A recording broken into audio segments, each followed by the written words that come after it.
제가 이제까지 시험 좋아하는 학생을 본 적이 없습니다. 심지어 교회에서 성경 공부 끝난 다음에 시험 보자 그래도 다 싫어해요. 왜 시험을 보냐. 그럼에도 불구하고 시험을 보는 이유가 뭡니까? 학교 다닐 때나 우리가 시험을 보는 이유는 그의 위치를 알려주려는 거예요. 무엇을 아는지, 무엇을 모르는지, 시험을 보지 않으면 내가 어느 위치에 서 있는지를 발견하지 못하는 것이죠. 그래서 시험을 통해서 그걸 확인하는 겁니다. 여러분, 이건 믿음에 있어서도 마찬가지예요. 믿음은 우리 내면에 일어나는 일이잖아요. 그러니까 우리 눈에 보이지 않는다고요. 우리가 무엇을 믿고 어떻게 믿고 있는지를 꺼내서 확인할 수 있는 게 아니에요. 우리의 믿음이라는 건. 그래서 믿음에도 하나님께서 네가 어느 위치에 있는 것이냐, 그것을 확인하는 테스트의 날이 있다는 거예요. 시험의 때가 있구나. 그것을 보시려고 하시는 때가 있구나. 그래서 오늘 본문에 아브라함도 하나님으로부터 시험을 받는 그 자리에 서 있는 거예요. 그러니까 그에게 검증의 날이 온 것이죠. 근데 내용이 너무 충격적입니다. 내용이 뭐예요? 내 아들, 내 사랑하는 독자 이삭을 데리고 모리아 땅으로 가서 그를 번제로 드리라는 것이에요. 여러분, 우리 성경에는 너라는 말이 2번 나오거든요. 근데 원어에 보면 3번 나옵니다. 네 아들, 네 독자, 네가 사랑하는 이삭, 이렇게 3번 나오거든요. 근데 어떻게 하라는 거예요? 그 아들을 번제로 드리라는 거예요. 번제의 제사가 뭐예요? 제물의 머리 위에 안수하고 죽여서 피를 받아 뿌리고 가죽을 벗겨 불에 태우는 제사예요. 근데 하나님께서 응답으로 주신 그 아들을 인신제사로 지금 드리라고 지금 명령하신 거죠. 아브라함이 5만 가지 생각이 들지 않았겠어요? 일단 가장 크게 드는 생각은 하나님이 주셔놓고 이런 생각 말이에요. 하나님이 그렇게까지 약속으로 여태까지 이어오셔서 기적적으로 하나님이 그 이삭을 태어나게 하셨고 지금까지도 하나님의 인도하심으로 오고 있다고 믿었는데 그 아들을 번제로 드리라는 거예요. 아니, 하나님 이렇게 자비롭고 사랑이 많으신 하나님이 어떻게 이런 요구를 하셨지? 내가 잘못 들은 건 아닌가? 5만 가지 생각이 아마 아브라함 안에 들었겠죠. 여러분, 근데 하나님이 왜 아브라함을 시험하십니까? 말씀드렸지만 우리의 믿음이라는 것은 행위로 입증되고 증명되기 때문이에요. 창세기 15장에 보면 아브라함은 그때 믿을 수 없을 때 네 몸에서 날 자가 하늘의 별과 바다의 모래와 같을 것이다 라는 하나님의 약속을 믿어요. 그 약속을 믿는다고요. 그리고 이제 이 본문에서 하나님은 분명히 이 아들이 이삭이 결국 하늘의 별과 바다의 모래와 같이 자녀가 되는 그 약속을 이룰 아이라는 것을 믿고 있는데 이 말씀 앞에서 그럼 내가 이 이삭을 번제로 드리더라도 결국은 살리실 것이라는 그 약속의 성취를 믿는 믿음을 행동으로 보여야 될 자리에 서 있는 거예요. 와, 하나님 꼭 이렇게 보셔야 되겠어요? 싶을 만큼 너무 가혹하지 않는가라고 생각이 될 만큼 하나님은 여러분이 하나님을 사랑한다, 감사하다라는 고백을 시험하시지 않아요. 그럼 뭘 시험하시죠? 드러나는 행동을 통해 확인하시는 거예요. 왜냐하면 그 행동이 바로 우리가 하나님 감사해요, 하나님 사랑해요 라고 고백하는 말에 진의가 되는 거예요. 진짜 실체가 되는 거죠. 우리의 행동이. 그래서 제가 서두에 우리 믿음을 꺼내 볼 수는 없는데 라고 말씀드렸잖아요. 그래서 이 시험이 뭐예요? 테스트가 뭐예요? 그 믿음을 행위로 나타내고 입증하는 순간이 되는 거죠. 사울과 다윗도 마찬가지 아니에요? 사울의 진짜 모습을 하나님이 언제 보셨다고 말씀하셨죠? 그가 위기의 때에 순종하는지 안 하는지를 그걸 통해서 사울이 어떤 사람인지를 보신 거예요. 한 번은 제사장이 드려야 될 제사의 때, 한 번은 그 완전히 진멸하라고 했었던 그 전리품들을 하나님의 명령을 거역하고 자기 뜻대로 행하잖아요. 사울이 평소에 아무리 하나님 사랑해요, 하나님 감사해요 말을 했을지라도 그가 중요한 때 제사장만 할 수 있는 제사를 집례하고 그 진멸하라는 제물들을 자기가 취했을 때 사울은 스스로 행동으로 이렇게 말한 거예요. 하나님, 이게 저의 실체예요. 이렇게. 진짜 사울이 뭐예요? 하나님의 명령을 거역하고 불순종하는 게 진짜 사울이에요. 다윗은요? 다윗은 2번이나 사울을 죽일 수 있는 기회가 있었는데 안 죽이죠.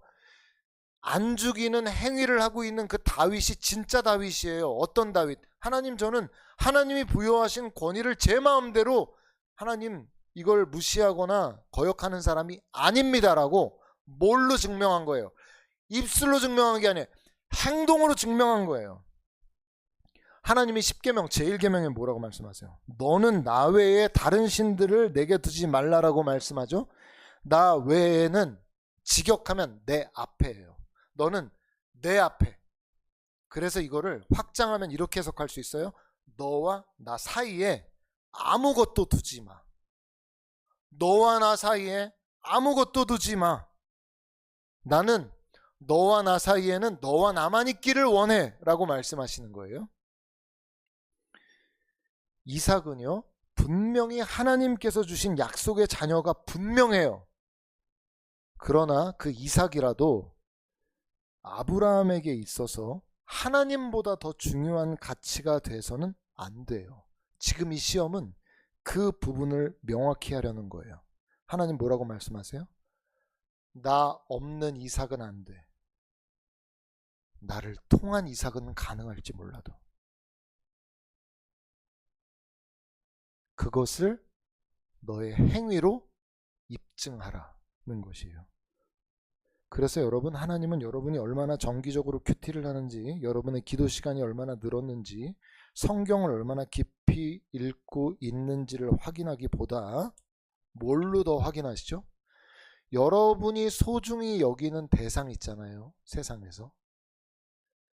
하나님과 여러분이 세상에서 사랑하는 그 대상 사이에서 여러분이 어떻게 행동하는지 여러분의 행위를 보시는 거예요. 너 그동안에 영적으로 많이 성숙하고 나를 사랑한다고 그렇게 말해왔다만 네 믿음을 보여다오. 너와 나 사이에 두고 있었던 그것, 너 그것 어떻게 할 것이냐, 이렇게 테스트하는 때가 온다는 거예요. 그래서 둘 중 하나를 택할 수밖에 없는 자리에 우리를 세우시는 거예요. 하나님과 나와의 관계에서 그 사이에 무언가를 둔다는 것, 그건 간음이고 영적 간음이고 우리에게 우상이 되기 때문이에요. 여러분, 심지어 하나님께서 친히 약속해 주신, 약속의 자녀라고 주신 이삭마저 그것이 아브라함에게 야망의 도구가 될 수 있었다면 우리에게 얼마나 많은 그런 위험스러운 것들이 많이 있을 수 있겠어요. 언약의 성취가 아니라 나의 야망의 도구가 될 수 있는 거예요. 아브라함에게 있어서.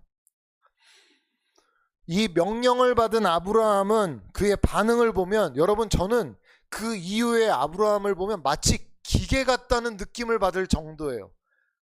이런 표현이 좋을지 모르겠는데 순종 기계 같아요. 순종 기계. 꼭 그렇게 움직여요. 제가 보기에는.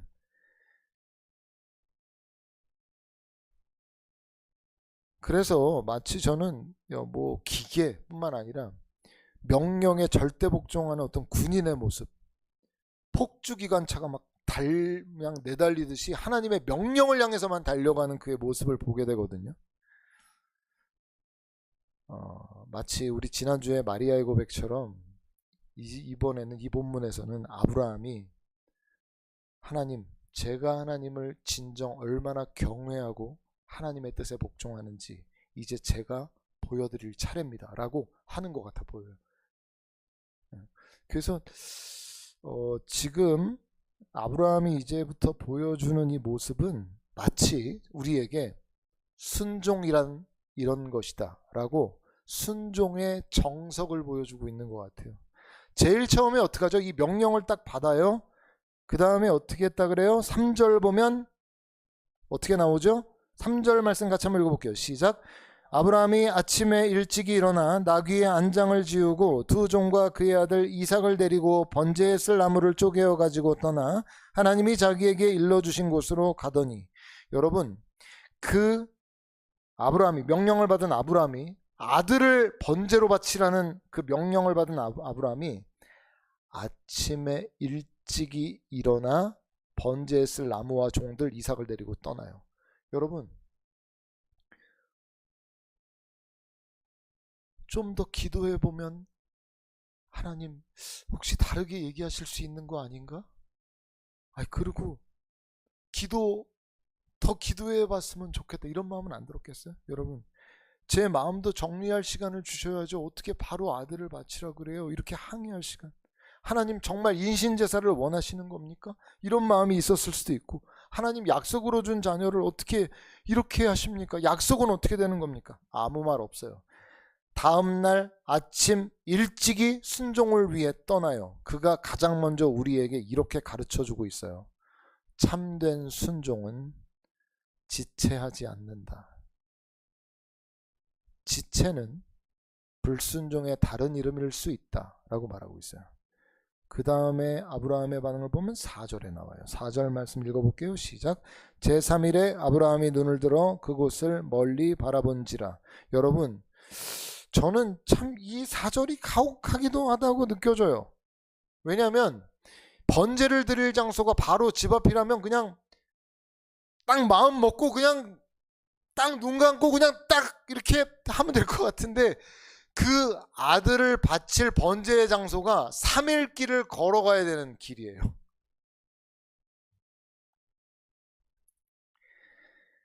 생각해 보세요. 이삭이랑 같이 가는 거예요. 이삭한테 얘기 안 했잖아요. 보면 알죠. 그럼 이삭은 영문도 모르고 하나님께 제사 드리러 아버지가 같이 가자니 뭐 소풍 가는 기분으로 갔을지 몰라요. 이것저것 뭐 바라보면서 천진난만한 얼굴로 이것저것 묻고 아브라함한테 장난도 치고 막 이랬을지도 몰라요. 가다가 밥도 먹고 말이죠. 둘이 첫날 저녁에 자는 이삭의 모습을 보면서 아브라함이 무슨 마음을 가졌겠어요? 잠들어 있는 모습이 얼마나 더 마음을 아프게 했겠어요. 지금이라도 못하겠다고 말씀드려볼까? 내가 잘못 들은 걸 수도 있잖아. 기도해볼까? 아프다고 핑계를 대볼까? 돌아갈까? 수많은 생각이 그를 괴롭히지 않았겠어요? 하루만 돼도. 근데 그게 3일 간 거예요. 아브라함이 우리에게 이렇게 가르쳐주고 있어요.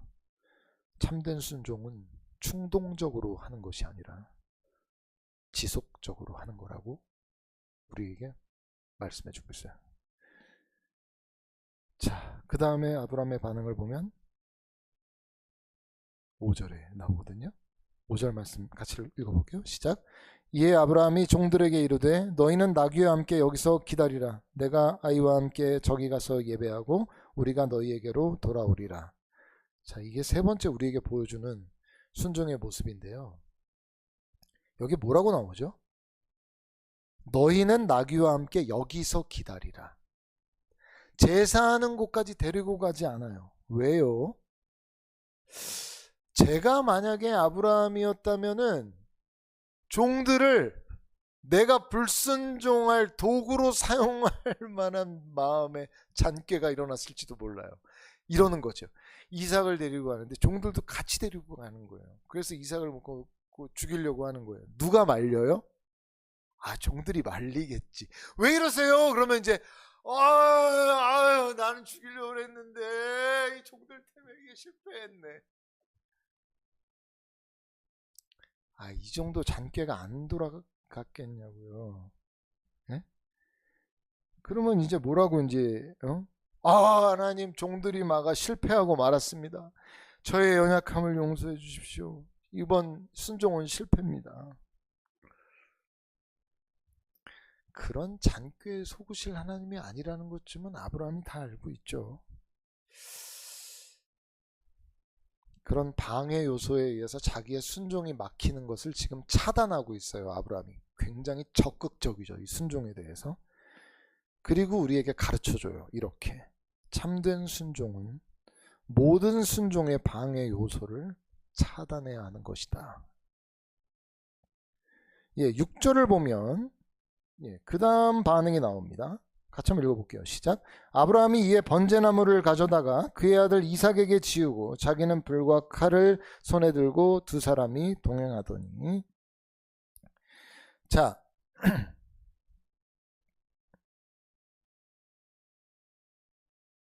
7절까지 읽어야 돼요. 시작. 이삭이 그 아버지 아브라함에게 말하여 이르되 내 아버지여 하니 그가 이르되 내 아들아 내가 여기 있노라. 이삭이 이르되 불과 나무는 있거니와 번제할 어린 양은 어디 있나이까. 순종의 아주 큰 또 위기의 순간을 맞이하죠. 이삭이 이렇게 아버지를 불러요. 내 아버지. 그랬더니 아브라함이 대답하죠. 내 아들아. 그러니까 이삭이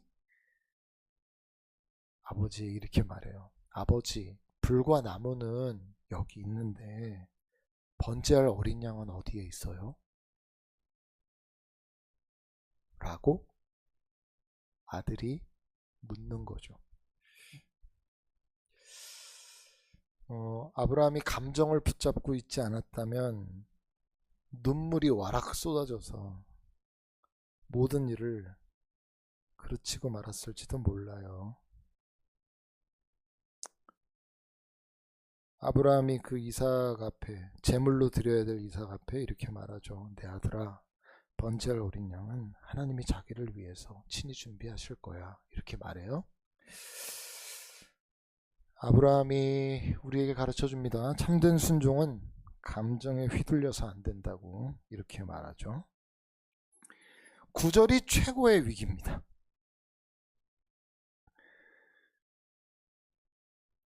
자, 9절 말씀 같이 읽어볼게요. 시작. 하나님이 그에게 일러주신 곳에 이른지라. 이에 아브라함이 그곳에 제단을 쌓고 나무를 버려놓고 그의 아들 이삭을 결박하여 제단 나무 위에 놓고.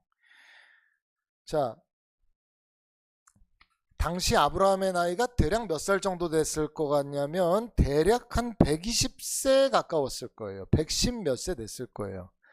학자들에 따라 조금 차이가 있지만 이삭의 나이는 중학교 3학년 예원이 비슷할 수 있어요. 중3에서 고1 정도, 많으면 고2 정도 됐을 거예요. 자, 그 120에 가까운 할아버지 이 아브라함이 그 혈기왕성한 고등학교 1학년 이삭을 이렇게 묶으면 묶일까요? 걔가? 여러분, 제가 이것에 대해서는 아주 잘 알고 있어요. 왜냐하면 제가 삼형제거든요. 저희 집이 삼형제인데 제가 그 중에 막내예요. 근데 저희는 주로 할머니께서 저희를 키워주셨어요. 부모님은 일하러 나가시면. 근데 이제 할머니가 연세가 많으시니까 하나 잡아놓으면 저놈이 도망가고 저놈을 잡아두면 또 이놈이 도망가고 막 이러니까 할머니가 얼마나 힘드셨겠어요. 여러분 아시잖아요. 이제 육아하시는 분들 알잖아요. 하나만 해도 힘들죠. 어린이집 선생님 해봐도 알죠. 하나만 돌봐도 힘들죠. 한 명만 돌봐도 힘들어요. 근데 아들이 셋인데 걔네가 막 돌아다니면서 이 막 난리를 치고 앞에 차지다니는데 막 달려다니고 이러니까 할머니가 도저히 얘네가 통제가 안 되니까 어떻게 하셨냐면은 집 앞 전봇대에다 묶어놨어요. 전깃줄로 진짜로 묶었다고요. 이 손자들을 묶었다니까. 아니 얼마나 힘드셨으면 이렇게 묶으셨겠어요. 지금 같으면 누가 전화로 아동학대라고 전화 신고할 거 아니에요. 근데 그때는 그냥 어른들이 막 웃으면서 아이고 어쩌다 묶였어 이러고 그냥 아저씨들도 지나가고, 저희 작은 형님의 제보에 의하면은 묶여 있는데 초등학교 친구가 지나가면서 너 왜 거기 있어? 이렇게 물어봤대요. 그래서 울면서 할머니 묶었어 이러면서 얘기했다는데, 저희는 예, 이런 환경 가운데 자랐기 때문에 이 내용을 아주 잘 알아요. 이게 언제 끝나는 줄 아세요? 이 전봇대에다 묶는 게 저희 형들이 컸죠. 이제는 할머니가 묶으려고 해도 힘 대결이 되는 거예요. 할머니가 형들을 더 이상 제압할 수가 없는 나이가 돼서 저는 물론 그때 어렸지만 저는 이제 그 묶이는 위기에서 벗어났죠. 형들이 나이가 드니까 이제 묶는 건 안 하셨던 거예요. 그래서 아브라함이 지금 자기 아들이 고등학생 정도인데 이게 묶을 수 있었을까? 불가능하다는 걸 알고 있어요. 근데 제가 그런 생각을 했어요. 아브라함이 자기가 정말 순종하기 싫은 마음이 있었다면 최후의 보루가 뭐였을까? 아브라함이 묶일 리가 없다. 아마 제가 느낄 때. 그러지 않았겠어요? 그래서 이삭이 막 도망치면 아유 힘이 딸려서 안 되네. 하나님 안 돼요. 요렇게 얘기해야지라는 게 아마 순종을 안 하려고 했을 것 같으면 이런 마음들이 있었을 거예요. 근데 이게 웬일이에요? 얘를 묶는데 얘가 눈치를 챘어요. 재물이 나구나. 근데 충격적으로 그 노쇠한 아브라함이 자기를 묶는 것에 저항하지 않고 그냥 받아들이는 거예요. 여러분 마치 하나님의 어린 양 예수님께서 십자가에 그 피조물인 인간의 손에 끌려다니면서 고초를 겪고 못 박혀 죽으셨듯이 이삭이 예수님처럼 아무런 저항하지 않고 그게 묶이는 거예요. 아브라함이 아마 그 남은 기대마저 포기하고 야 정말 얘를 잡으라고 하시는 거구나. 그래서 칼을 들어 아이에게 내리치죠. 마지막으로 아브라함이 우리에게 참된 순종에 대해서 뭐라고 가르쳐주고 있어요? 참된 순종은 끝까지 포기하지 않는 것이라고 말해주고 있어요. 여러분 이게 이 5가지의 내용이 우리가 하나님의 말씀에 순종한다고 할 때 말하는 순종이에요. 이런 순종은 주저하지도 않고 지속적이에요. 방해 요소를 다 차단하고 감정에 휘둘리지도 않고 끝까지 포기하지 않는 것이에요. 이때야 비로소 우리가 믿는 바에 대한 입증, 행위의 입증이 되는 것이죠. 네가 나를 진짜 믿는구나 라는 증명의 순간이 오는 거예요.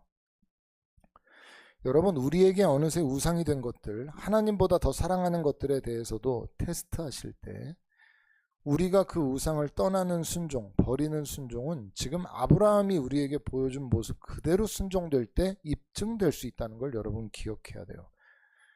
여러분 잘 보세요. 하나님께서는 이삭을 내리치려고 칼로 그런 아브라함을 2번 급하게 불러서 막습니다.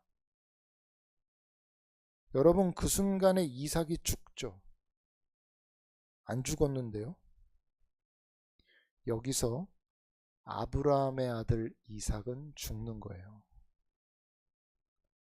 야망의 도구. 하나님은 빼놓고 나만의 아들 이삭은 죽은 거예요. 칼로 내리쳤을 때. 왜냐하면 하나님이 안 막았으면 얘는 죽었거든요. 그리고 하나님의 약속의 아들 이삭만 살아나게 됩니다. 그래서 이 시험의 본질이 뭐냐면 이삭이 누구의 아들이냐라는 거예요. 하나님은 이 시험을 통해서 아브라함에게 내려주신 축복, 그게 이삭이죠. 그 축복이 아브라함에게 저주나 멸망의 원인이 되지 않는다는 걸 입증한 자리가 된 거예요. 이 순간을 통해서. 그래서 하나님께서 뭐라고 말씀하세요? 이제야 네가 나 하나님 경외하는 줄을 아노라 이렇게 말씀하세요.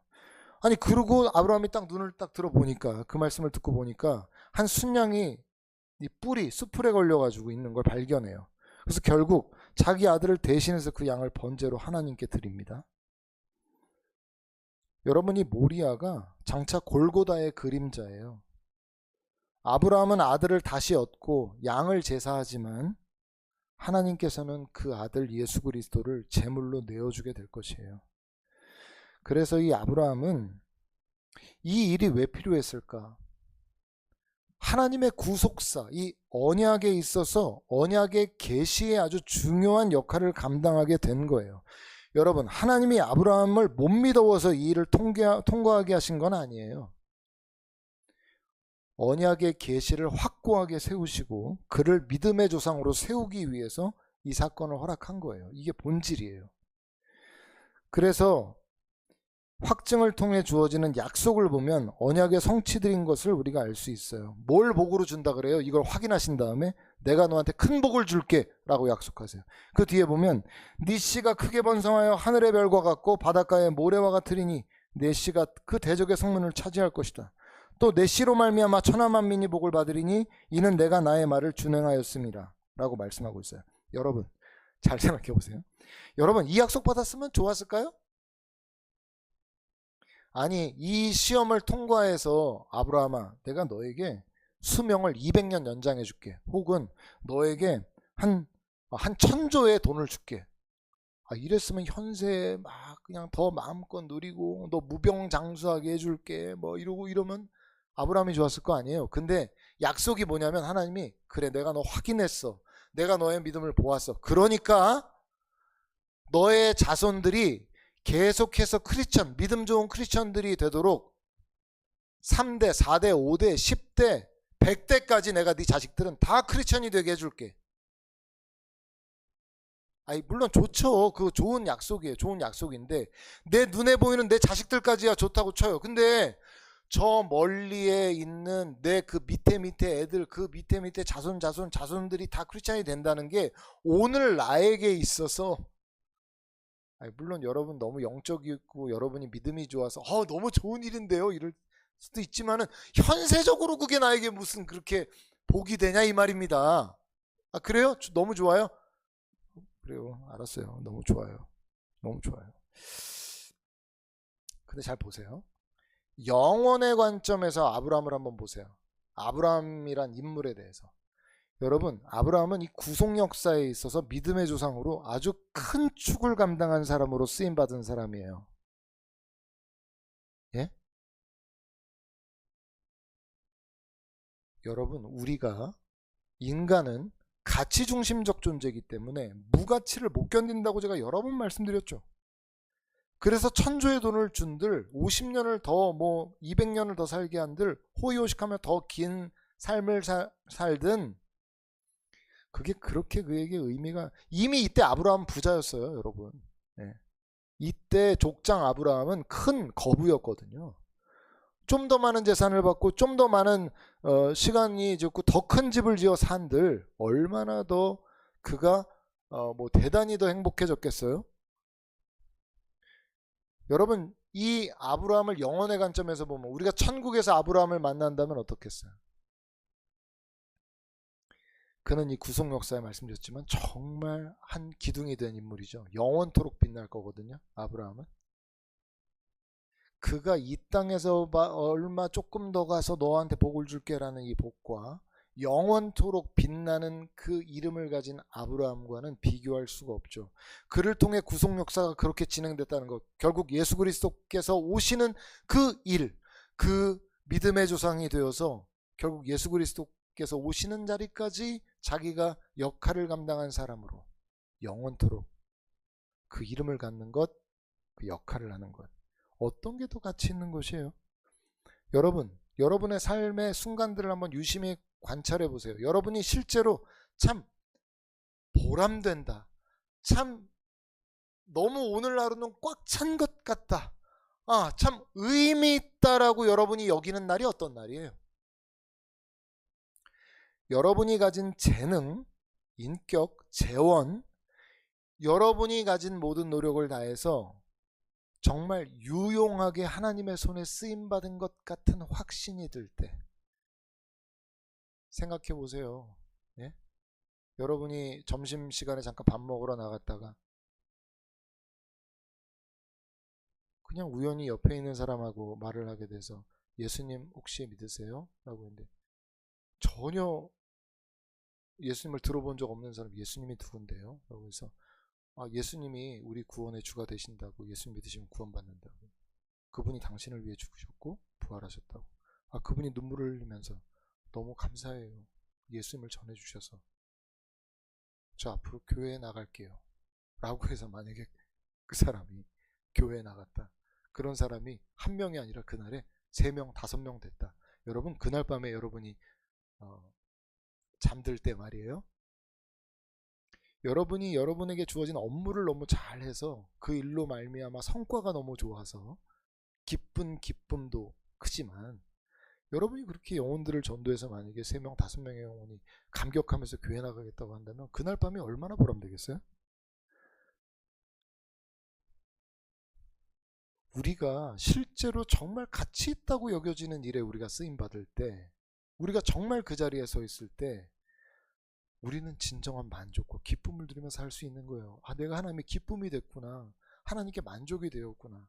나를 통해 누군가 생명을 얻었구나. 나를 통해 정말 누군가가 이렇게 기쁨을 찾았다. 너무 귀한 일이 되는 거죠. 우리가 영상을 아까 봤지만 그럴지도 몰라요. 누군가 왜 그 위험한 지역에서 그렇게 선교를 하시냐. 아마 세상 사람들이 아마 그 내용들을 안다면 비난할지도 모르겠어요. 제가 영상을 보면서 선교 편지를 보면서 이분들이 없었다면 어쩔 뻔했나 하는 순간들이 계속 제 마음 가운데 오더라고요. 이 영상에는 나오지 않지만 저도 선교 편지에 좀 자세한 내용이 나와 있기는 해요. 제가 새롭게 했으니까 이따 관심 있는 분들 한번 읽어보세요.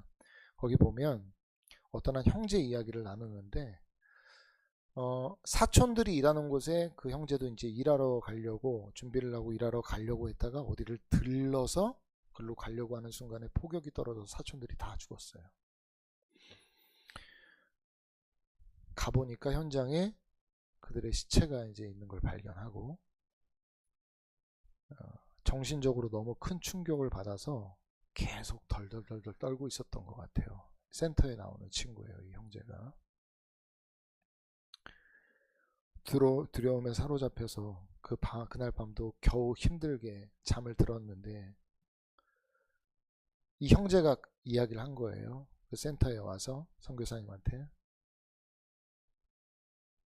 그날 밤에 꿈에서 예수님이 나타나서 무서워하지 말라면서 자기 손을 꼭 잡아줬다는 거예요. 그래서 그 마음 가운데 평화를 찾은 거죠. 예전에는 이 친구한테 이제 복음도 전하고 예배도 드리고 이제 센터에 나오니까 물어봤대요. 너는 그리스도인이냐? 라고 물어보면 아직 모르겠다 라고 답하던 이 형제가 그 예수님을 만난 그 이후에 너는 그리스도인이냐? 라고 물어보니까 선교사님을 바라보면서 저는 그리스도인입니다 라고 이렇게 아주 확신 있게 이야기를 했다는 거예요. 그 폭격으로 인해서 그 당일날 숨졌던 사촌도 이 선교사님의 센터에서 딱 한 번 예배했던 친구래요. 선교사님이 이렇게 썼더라고요. 그날 그와 무슨 말을 나누었는지 기억이 나지 않지만 그가 찬양 중에, 기도 중에, 말씀을 듣는 중에 예수님을 받아들였다면 그는 지금 천국에 있을 것입니다. 이렇게 쓰셨어요. 이 선교사님의 사역에 대해서 누군가 신고를 했는 모양이죠. 경찰에. 그래서 경찰에서 이제 나와서 이제 조사를 하게 된 거예요. 근데 이제 아까 그 머리 백발에 선글라스 끼신 이 그분이 이제까지 선교사님 가정이 그 지역에 했던 구호 사역과 그런 여러 일들에 대해서 이야기를 해주고 실제로 그 일에 대해서 조사가 이루어졌어요. 근데 이제 확인을 해보니까 그 모든 일들이 사실인 거죠. 그리고 지역 사람들이 너무 고마워하고 있다는 걸 알게 된 거예요. 그래서 그 이후에 센터에서 진행하는 모든 긴급 구호 일이나 이런 것들을 경찰이 직접 나서가지고 이제 도와줬다는 거예요. 지역 사람들을 도울 수 있도록. 저는 마음속으로 그런 생각을 해요. 아브라함의 시험이 이후에 온 인류의 소망이 되었듯이 그 선교사님 가정의 이 헌신이 그 땅에 예수 그리스도의 복음을 뿌리내리게 한 어떤 일보다도 값진 일을 이분들이 하고 계시는 것 아닌가 이런 생각이 들었어요. 우리가 목장 모임 때나 우리가 나눌 때 제가 참 그런 얘기 많이 듣는다는 생각이 들거든요. 여러분도 아마 느끼실지 모르겠어요. 우리가 많이 하는 얘기가 뭔지 아세요? 요새? 효용성이라는 얘기를 많이 해요. 가치 있는 삶을 살고 싶다. 의미 있는 삶을 살고 싶다. 이런 얘기를 많이 한다고요. 한 번 살다 가는 인생, 의미 있게 살다 가고 싶다. 이런 이야기를 하는 것이죠. 우리가 저 나라로 갈 수는 없어요, 지금. 근데 여러분들 주변에 여러분을 기다리고 있는 사람들이 있어요. 우리는 그들을 여전히 도울 수 있고, 그들에게 복음을 전할 수 있고, 그들을 일으킬 수 있어요. 전혀 복음과 상관없이 오히려 교회에 대해서 욕하던 사람이 그의 입술로 나는 그리스도인입니다. 이렇게 확신 있게 말할 수 있는, 여러분, 우리가 그 모습을 볼 수 있다면 그것보다 가치 있는 인생이 어디 있겠어요? 우리가 단순히 세상 속에서 내가 열심히 한 일이 성과를 냈다, 너무 좋은 결과로 왔다 뿐만 아니라 우리의 삶을 통하여 죽어갈 영혼이 영생을 얻었다면 그거보다 귀하고 가치 있는 일이 없죠. 이 세상에서 우리가 잘 먹고 잘 살았던 그 모든 삶의 내용들은 다 잊혀지고 없어질 것이지만, 그 영원한 하나님 나라를 위하여 수고하고 영혼들을 구해냈던 그 모든 일들은 아마 하늘에 다 기억되고 기록되고 우리의 영원한 상급이 되어 쌓여 있게 될 것이에요. 우리가 그 이름을 위해서, 그 영원한 이름을 위해서 우리의 인생을 하나님 앞에 내어드리며 살아갈 수 있는 우리 모두가 될 수 있기를 주님의 이름으로 축원드립니다. 기도하겠습니다.